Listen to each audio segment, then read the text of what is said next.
বছর ঘুরলেই পশ্চিমবঙ্গে বিধানসভা নির্বাচন আর আগামীকাল নদিয়ার তাহিরপুরে সভা করবেন প্রধানমন্ত্রী। পরিবর্তন সংকল্প সভা এবং তারপরে কিন্তু প্রধানমন্ত্রী তিনি জনসভা করবেন এই রানাঘাট লোকসভা কেন্দ্রের অন্তর্গত নদিয়ার তাহিরপুরে। সরাসরি আপনাদের সভাস্থলে নিয়ে যাব, আমাদের প্রতিনিধি শিবাশিস মল্লিক রয়েছেন আমাদের সঙ্গে।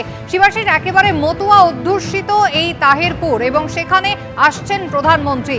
মতুয়াদের জন্য কি কোনো পূর্ব ঘোষণা মতো কিছু থাকতে পারে, উপহারের ঝুলি কি থাকতে পারে?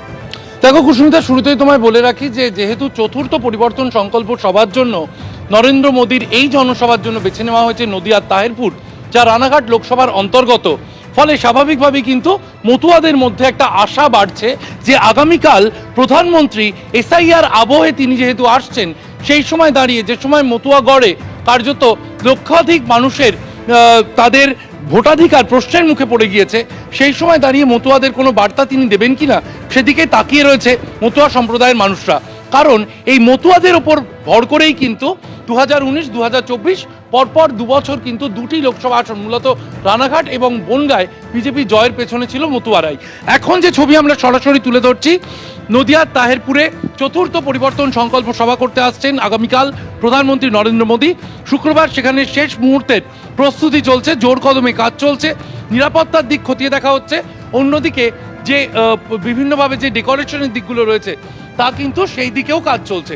বিভিন্ন ভাগে বসার ব্যবস্থা করা হয়েছে, জেলা নেতৃত্ব, রাজ্য নেতৃত্ব এবং যারা কর্মী সমর্থক আসবেন তাদের বসার বিভিন্ন জোন করা হয়েছে।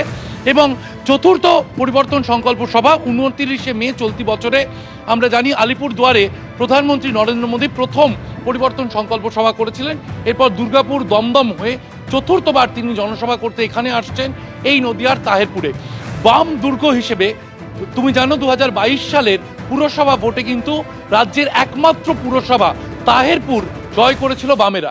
ফলে এ রাজ্যের শাসক বিরোধী, তৃণমূল বিরোধী যে বাম ভোট, সেই বামপন্থী ভোটেও কিন্তু নজর রয়েছে বঙ্গ বিজেপির, তেমনটাই মনে করছে বিশেষজ্ঞ মহল। এবং সে কারণেই এই নদিয়াতে তাহিরপুরে জনসভা করবেন কাল প্রধানমন্ত্রী নরেন্দ্র মোদী। এরপরে আরও 6টা সভা জানুয়ারি এবং ফেব্রুয়ারি মাসে প্রধানমন্ত্রী নরেন্দ্র মোদীকে দিয়ে করা হবে।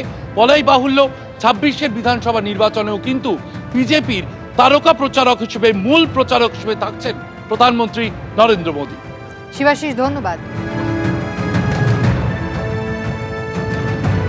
সভার প্রস্তুতি কিন্তু একেবারে শেষ পর্যায়ে রয়েছে। রাজ্য বিজেপি সভাপতি শ্রমিক ভট্টাচার্য কালকের এই প্রধানমন্ত্রীর আশা নিয়ে তিনি কি বলছেন দেখুন। কোন হিন্দু উদ্বাস্তু ভোটারের নাম ভোটার লিস্টের বাইরে থাকবে না। যারা সর্বস্ব খুইয়ে নিজেদের সম্ভ্রম বাঁচানোর জন্য, জীবন জীবিকা রক্ষা করবার জন্য আজকে এখানে চলে এসেছেন, এই মাটির ওপর আমাদের মতো তাদের অধিকার আছে। যে প্রতিশ্রুতি মহাত্মা গান্ধী দিয়েছিলেন সেই প্রতিশ্রুতি কংগ্রেস রক্ষা করতে পারেনি। কংগ্রেস গান্ধীজিকে গ্রহণ করেছে কিন্তু অবলম্বন করেনি। গান্ধীজির স্বপ্নকে যিনি বাস্তবায়িত করছেন তার নাম নরেন্দ্র মোদী। মতুয়াদের দীর্ঘদিনের দাবি, নমশূদ্রদের দাবি, সমস্ত উদ্বাস্তু সংগঠনের যে দাবি, নাগরিকত্বের দাবি, সেই সিএ দিয়ে দাবি পূরণ করা হয়েছে। আমরা সমস্ত মানুষের কাছে আবেদন জানাচ্ছি, যার কিন্তু সময় নেই, সিএর ফর্ম ফিল আপ করুন। যারা দুহাত তুলে নাচছে যে সিএ এসআইআর দিয়ে কেউ কিছু করতে পারবে না, মাত্র 60 লক্ষ লোকের নাম বাদ গেছে। সংখ্যাটা বড় বিষয় নয়। হিয়ারিং শেষ যখন শুরু হবে লাইভ স্ট্রিমিং এর, সেটা হলে আজকে মানুষ দেখতে পাবে কোথায় নিয়ে গিয়ে তারা পশ্চিমবঙ্গকে দাঁড় করিয়েছে, কারা ভোটার লিস্টে আছে। এবিপি আনন্দ, এগিয়ে থাকে, এগিয়ে রাখে।